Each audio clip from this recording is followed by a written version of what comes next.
Bismillahirrahmanirrahim. Assalamualaikum warahmatullahi wabarakatuh. Waalaikumsalam warahmatullahi wabarakatuh. Alhamdulillahirabbil alamin. Allahumma shalli ala sayidina Muhammadin wa ala alihi wa sahbihi ajmain. Alhamdulillah, bersyukur kepada Allah Subhanahu wa taala di kesempatan yang berbahagia ini kembali kami menyapa di Majelis Yas'alunaka Islam Solusi Kehidupan. Kami ucapkan banyak-banyak terima kasih kepada para pemirsa yang telah menyampaikan pertanyaannya, yaitu para mahasiswa-mahasiswi UIN Bandung yang mudah-mudahan menjadi asbab ilmu kita bersama. Langsung saja ke pertanyaan yang pertama, yaitu apakah pengacara masih memperoleh rezeki yang halal jika ia mengetahui bahwa pembelaannya justru menguatkan pihak yang tidak berada di jalan yang benar?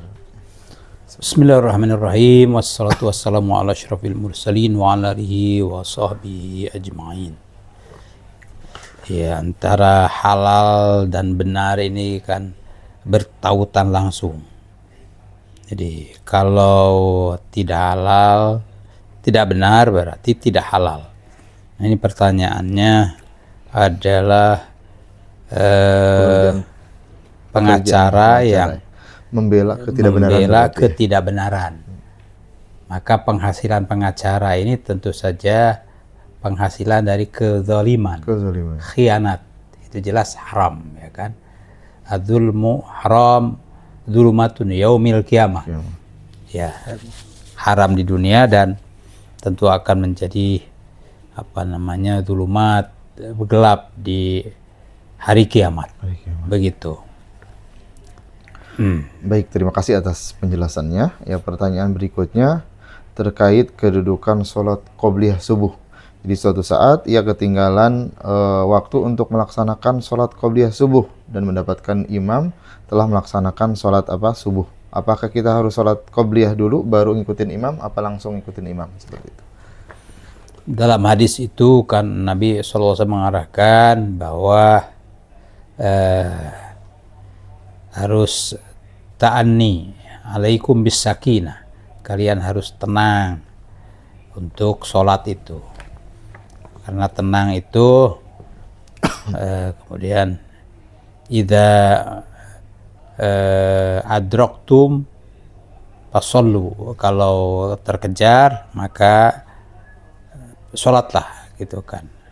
Kalau wa idza fatakum, kalau terlambat, gitu kan, fa'atimu, kalian lengkapi, begitu. Nah kan, jadi datang jadi nggak perlu sholat qobliyah dulu kalau udah dimulai ini, fa'atimu, ya kan. Kalau tidak ada waktu fasollu, ya, langsung sholat ya. Kalau begitu ya posisi imam itu sedang sujud atau ruku, ya fasollu, begitu, ya kan, langsung mengikuti. Ya, karena itu adalah kewajiban makmum terhadap imam. Jadi tidak bisa sholat qobliyah dulu, berarti langsung sholat. Iya. Pasti bakalan ketinggalan kalau sholat qobliyah dulu. Iya, makanya kemakmumannya menjadi luka, ya kan.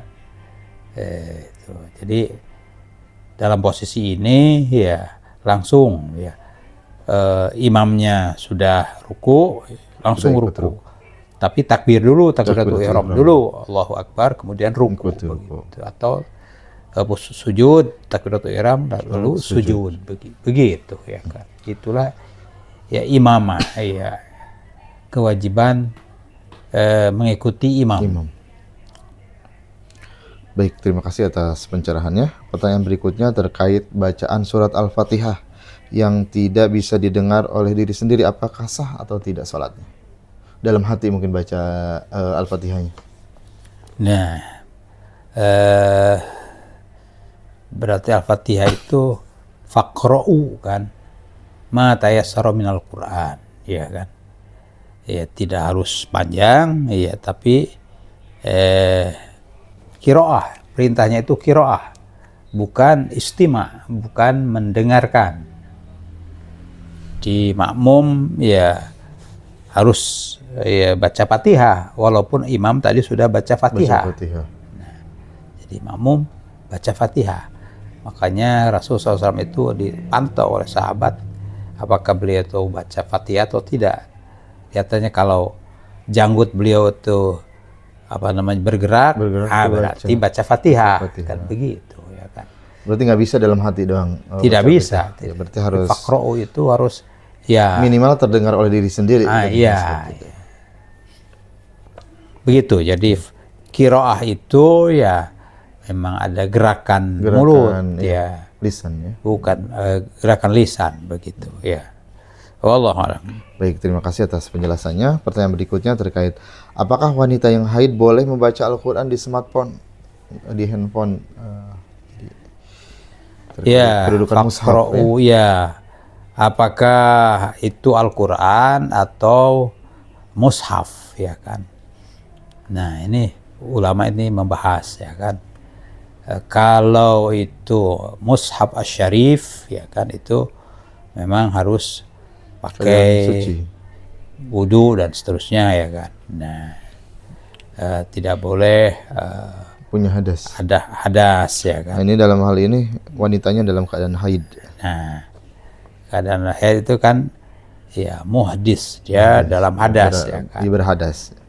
Dia tidak boleh baca Al-Qur'an dalam arti mushaf asy-syarif.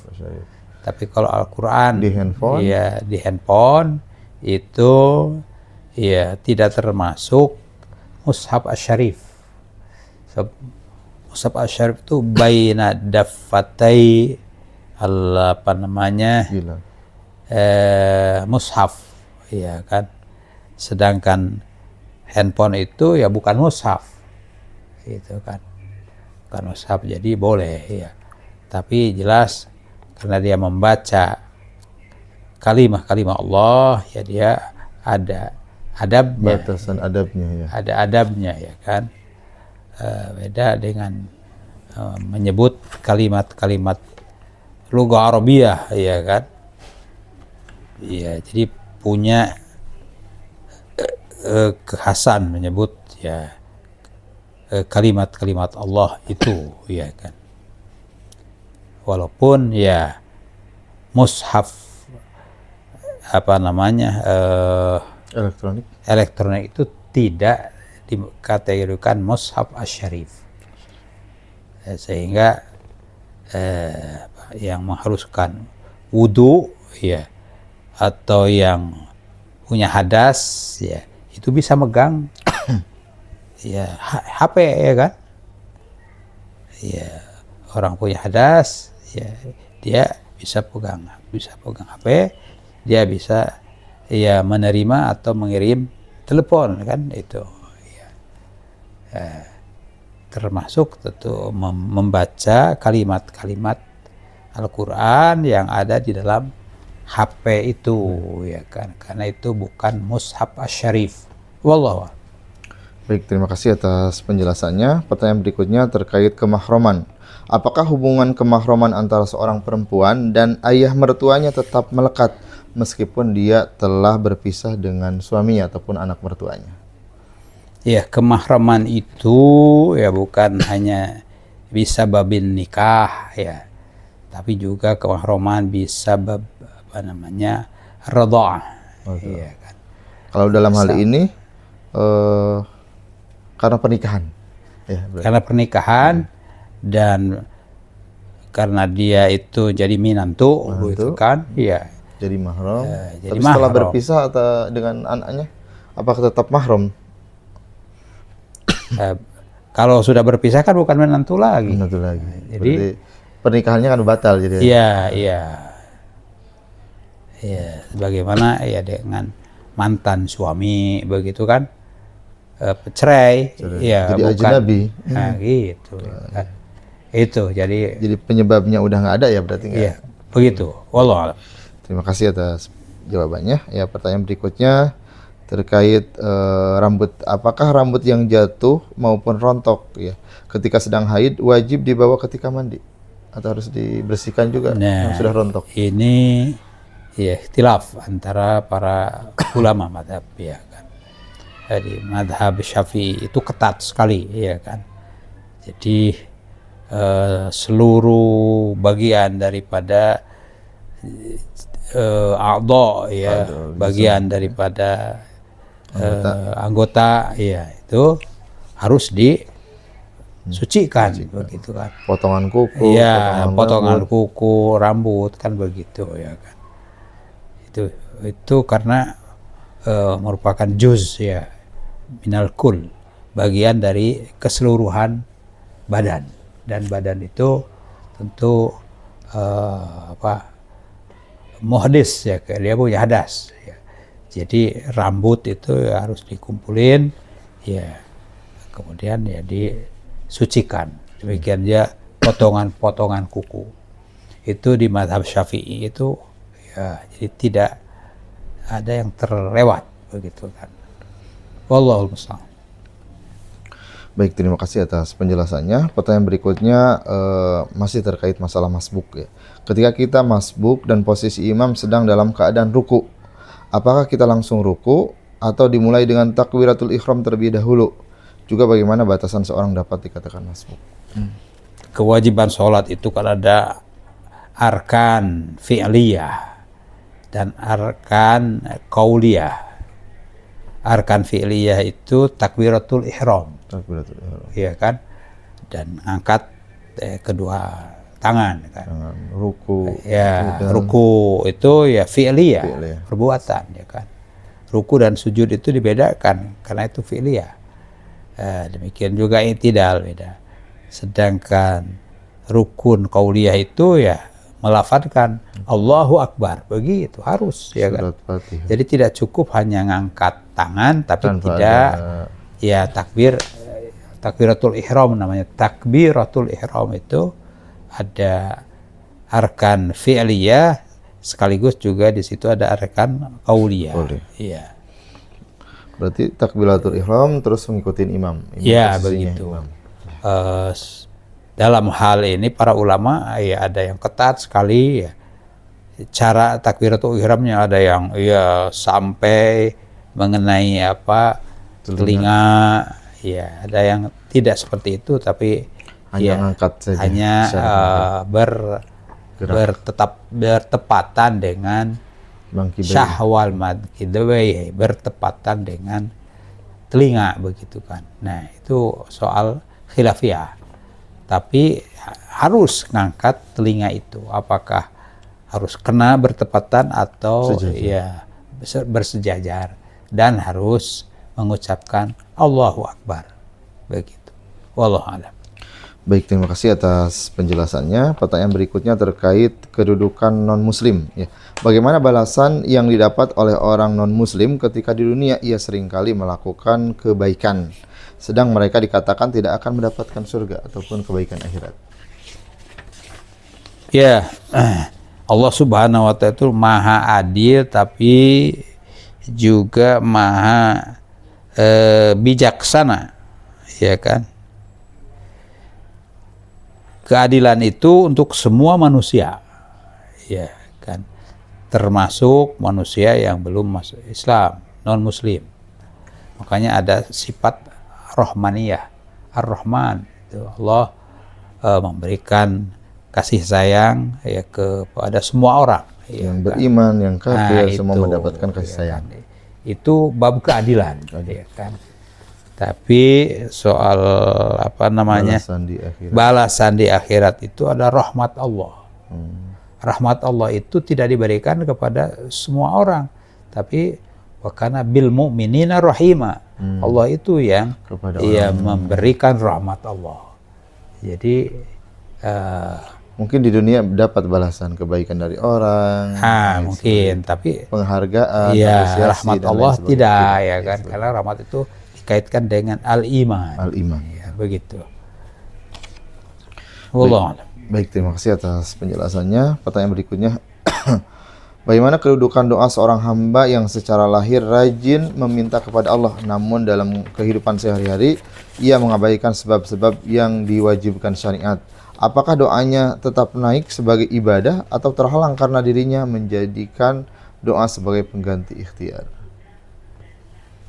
Ada ayat kan, minta tolonglah kepada Allah bis-sabri was-shalah. Wasta'inu bis-sabri was-shalah. Wa innaha lakabiratun illa 'alal khashi'in. Al-khasyi. Dan itu berat kecuali bagi orang-orang yang khusyuk. Ya.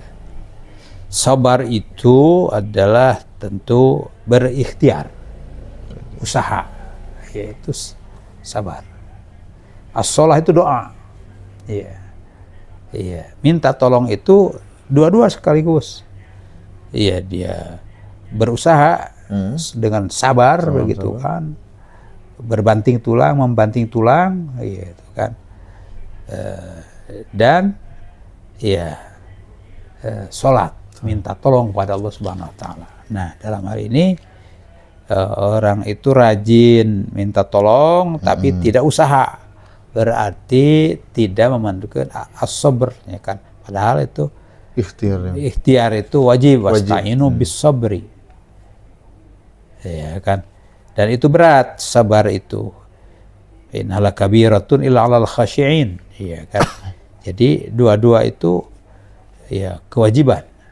Wajib sabar, wajib ya salat, doa gitu. Dan dalam doa itu harus sabar juga. Sabar dalam berdoa, sabar dalam berusaha, sabar dalam berdoa. Wallahu a'lam. Baik, terima kasih atas penjelasannya. Pertanyaan berikutnya, apakah seseorang tetap memikul dosa ketika ia membiarkan kemungkaran berlalu tanpa ditegur? Bukan hanya karena ia merasa tegurannya tidak akan mengubah apapun, tetapi juga karena ia tahu bahwa orang yang tegur justru akan marah dan membenci nasihat itu. Ya, dalam hadis Nabi SAW, beliau menegaskan, siapapun man ro'a minkum munkaro, siapapun di antara kamu melihat kemunkaran. Nah, kan itu. Maka falyughayyirhu, adalah dirubah. Ya, kemunkaran itu pertama biyadihi, ya, tentu saja dengan kekuasaannya, kewenangannya. Nah, kalau ada apa namanya kemunkaran itu dilakukan oleh di lingkungan RT yang maka Pak RT itu punya kewenangan, atau RW punya kewenangan.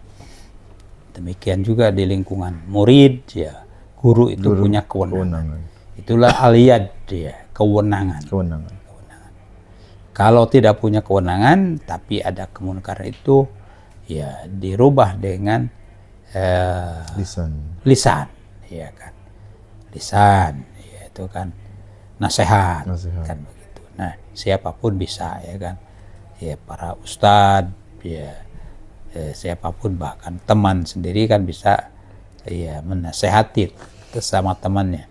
Jangan begitu, itu kan memalukan, ya kan. Nah, itu nasihat, ya kan. Tidak perlu pakai dalil nasihat itu. Menyebutkan sesuatu yang baik dan benar, ya itu adalah nasihat. Gitu. Jadi harus itu, ya. Tapi ada perasaan takut dibenci kalau menyampaikan seperti itu. Ya, itu masalah mental. Risiko. Iya, pasti ada risiko. Makanya man ra'a minkum munkaran falyughayyirhu, itu kan biyadi fa illam yastari fa bilisani, berarti kan Rasulullah SAW menyebut kalau ya biyadihi ini ghair maqdur alaih, ya dia tidak mampu karena dia tidak punya kewenangan, atau orang yang berbuatnya itu lebih tinggi, lebih berani, kan begitu, ya kan, atau ya kan. Nah, sehingga dia dalam posisi ya di bawah kemampuan. Nah, bergeser kepada menegur, menasehati secara langsung, menasehati atau melalui orang lain bisa menasehati. Yang penting bahwa apa yang dilakukannya itu ada yang mengingatkan bahwa itu tidak betul, dan harus dikoreksi. Wallahu a'lam. Baik, terima kasih atas penjelasannya. Pemirsa yang berbahagia, alhamdulillah pertanyaan-pertanyaan yang masuk telah dijawab. Untuk itu kita akhiri dengan doa. Allahumma shalli wa sallim ala sayyidina Muhammadin wa ala alihi wa sahbihi ajmain. Amin ya Allah ya rabbal alamin. Allahumma ighfiril muslimin wal muslimat wal mu'minin wal mu'minat al ahya'i minhum wal amwat innaka sami'un qaribun mujibu da'wat ya qadiyal hajat wa ya qadiyal hajat. Allahumma aslih lana dinana alladhi wa ismatu amrina wa aslih lana dunyana allati fiha ma'ashuna wa aslih lana akhiratana allati ilaiha ma'aduna waj'alil hayata ziyadatan lana fi kulli khair waj'alil mauta rahatan lana min kulli syarr. Allahumma barik lana fi Ramadan. Allahumma taqabbal siyamana, Allahumma taqabbal siyamana, Allahumma wakhtim bil baqiyati sholihati amalana. Rabbana atina fid dunya hasanah wa fil akhirati hasanah wa qina adzabannar. Wa sallallahu wasallam Muhammadin wa ala alihi wa sahbihi ajmain bi fadli subhana rabbika rabbil izzati amma yasifun wa salamun alal mursalin walhamdulillahi rabbil alamin.